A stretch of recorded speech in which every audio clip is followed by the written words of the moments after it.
All right. How's everybody doing? Good afternoon, or good morning, actually. It's still in the morning. My name is Tony Wan, and I'm the managing editor at EdSurge. And I'm joined by two guests who were leading our implementation track yesterday afternoon.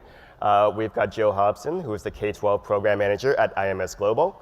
And to her right is Dan DeGuara. He's the assistant superintendent of Evergreen Unified School District. So we're going to talk a little bit about implementation, and let's get right to it. So we at Rihanna and Stephanie share a little bit about what it takes to craft a vision. But I want to get into the implementation part. I'm really much more of an on-the-ground guy, what it takes to take some goals and get into the ground level and what it looks like. And so I want to hear from you all. What were some of the highlights of the conversations that you overheard yesterday in the implementation tracks? So I think one of the most interesting things to me is the connection, and Dan and I have been talking about this a lot, is the connection between vision and implementation. There's a little bit of overlap there. And of course there should be, that you have to have the why, you have to have the reasons why you're going to do it, but that immediately moves into how do I see that in action? What is the evidence of it? And that is the implementation piece. We saw across the groups that were talking yesterday a lot of different ways of looking at implementation, from a very high level to getting down to what does that look like in the classroom at a practical level, and even thinking about what are the supports such as technology that can help or hinder implementation. Mm-hmm. I'll add to an analogy that one of the presenters shared yesterday, and they shared a model of a rocket, of the Apollo rocket. And the focus of the analogy was the top capsule, which was that big, was the vision of propelling those 4 astronauts up to the moon. Mm-hmm. But everything underneath was what was needed to get it there. Mm-hmm. So really the implementation of how am I going to get those astronauts up to the moon and fulfill my vision. I thought that analogy really resonated because there's so much underneath, and sometimes we just focus on the top. It's a long journey. So what does it take to connect all of the supporting pieces in this rocket in order to propel the astronaut, or in this case, their students, up to their destination? A lot of stakeholders involved in this. What does it take to really get them to do and to go marching towards, whatever the vision was set?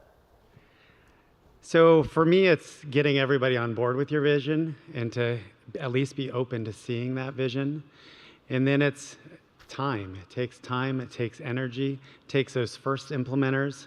The video, The Lone Nut, resonates. Somebody's out there dancing, mm-hmm. Then one more comes out and dances, and soon you have groups of people dancing together. It's, our presenters earlier said, saying yes, giving people the flexibility to think differently, to think outside the box, and then that starts to resonate. It's recognizing that we are all on a journey of learning, that I may want to change classroom practice, but to change classroom practice, I have to change leadership style at the building level, at the district level, and to do that, we're all learning. So yes, student-centered learning, but how am I helping my teachers learn? How am I helping my principals learn? How are we in the district office learning to lead that work?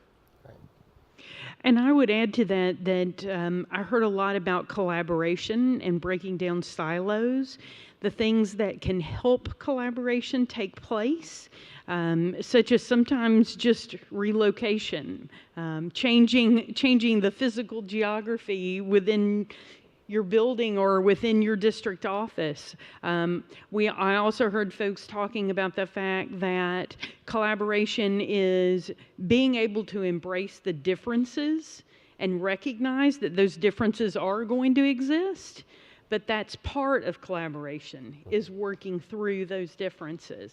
And maybe that's something we could all use a little more of right now. Well, change is often easier said than done, and breaking down silos is a very common metaphor that we often talk about at events like this. But can you give us some concrete examples of what it looks like to break down silos, either at a district or school organization, maybe from some of the work experiences you've seen at a school level, or maybe from your work at IMS Global? Sure, I can give you an example. Just in my district level, my team, patterns 4 years ago, we had director of instruction, director of categorical programs, director of pupil services, all occupying different portions of the building, all marching to their own drum.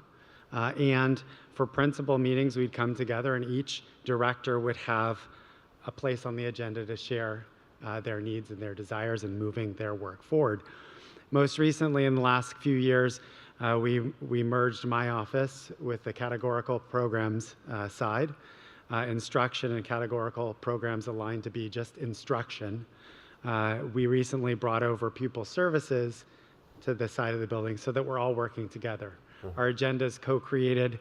We are using protocols and collaborative norms for our principal meetings. We're involving our teacher leaders, our coaches, in those meetings on the front lines with our principals in an effort to build that capacity so that there's coherence through the organization.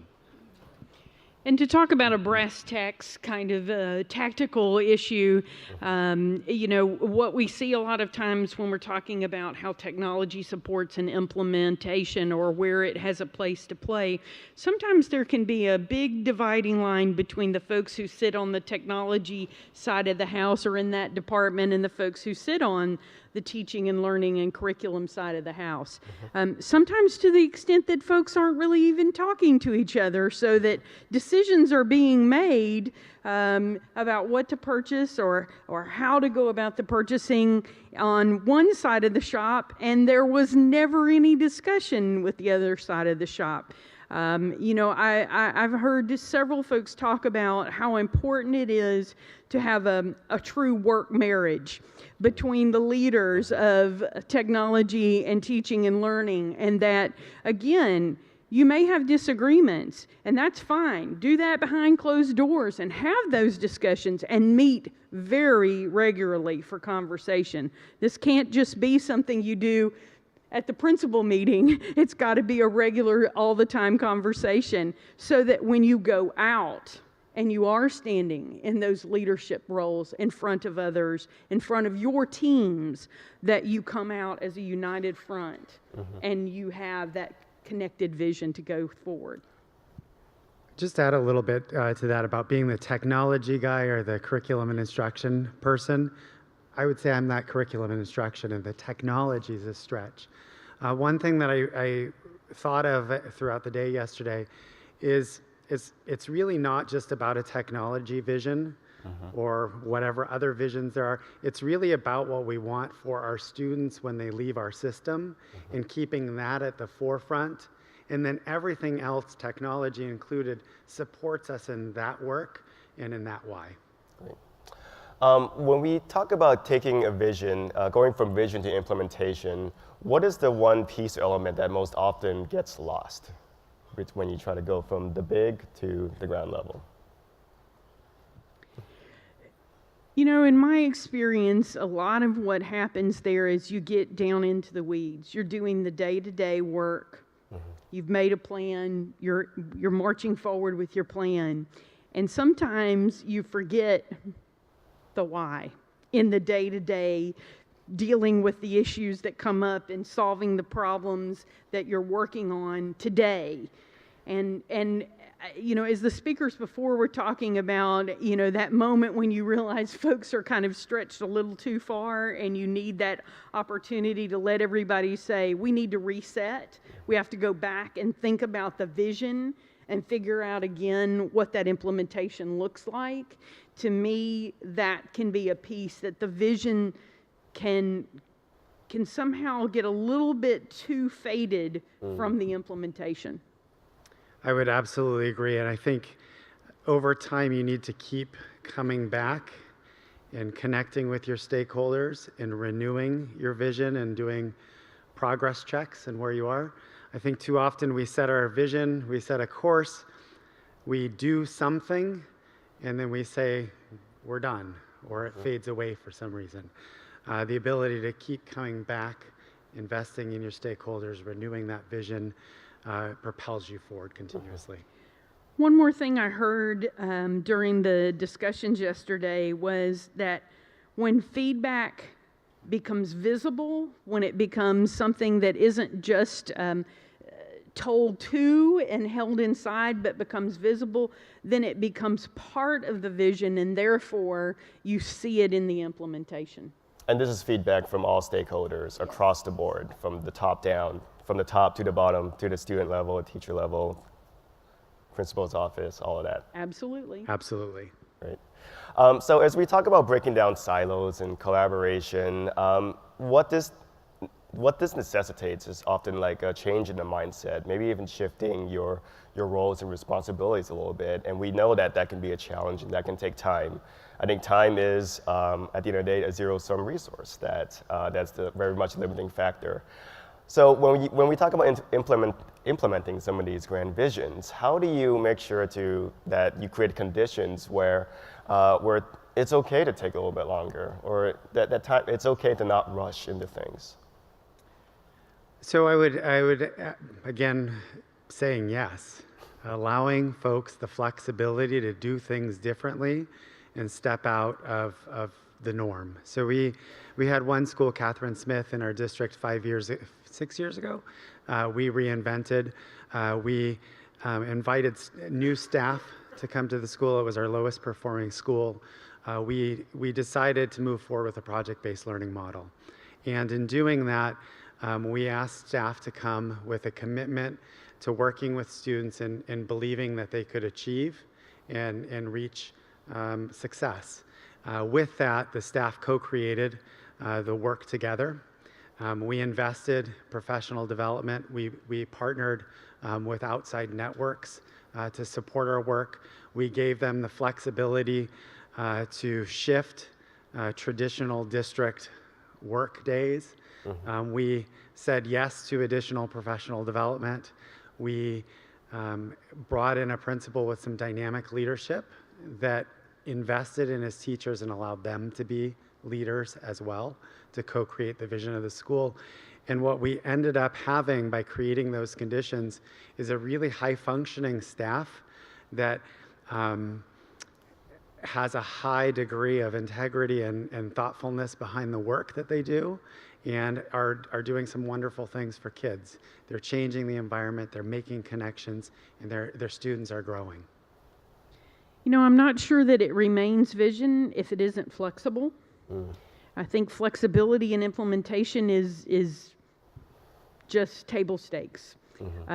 You have to be able to respond to the environment that you're in and all of the conditions and factors that go into your implementation. You can't know all of that in the planning process. Of course, you're going to make a great plan and you're going to work with all of your stakeholders on what that plan looks like. But you need feedback cycles within the implementation to look at where you are, how you're doing. And that can't just be feedback in a bucket. It has to be feedback that drives how the implementation moves forward from there. Right. And one final question: what remains the biggest challenge or obstacle in your experience, in your work, to the implementation question, to turn some of this vision into practice? You know, I work with technology, so technology's great when it works, and sometimes a little frustrating when it doesn't. And I think that sometimes we have an issue with imagining that with technology we can eat the elephant in one bite, rather than recognizing that folks can't take a new tool, a new practice, a new way of thinking about using something, and do it all at once. We have to break that down into small chunks and pieces, just as we would with any new skill or any new tool that we're learning with students. We have to do that with adults too. And we have to plan for the fact that that means time. Right. And I think you said that really well. I think it comes down to building the capacity in our folks to do the work. They talked about earlier 99.99% of teachers have the same goal and want to see great things for their students. And investing in everybody across the system and recognizing that we're all learners together and investing in building people's capacity allows us to get to the change that we want to see. Right. Awesome. Well, on that question of time, I think our time is up. And so thank you, Dan, and thank you, Jill, for joining us on stage today. Let's give them a round of applause.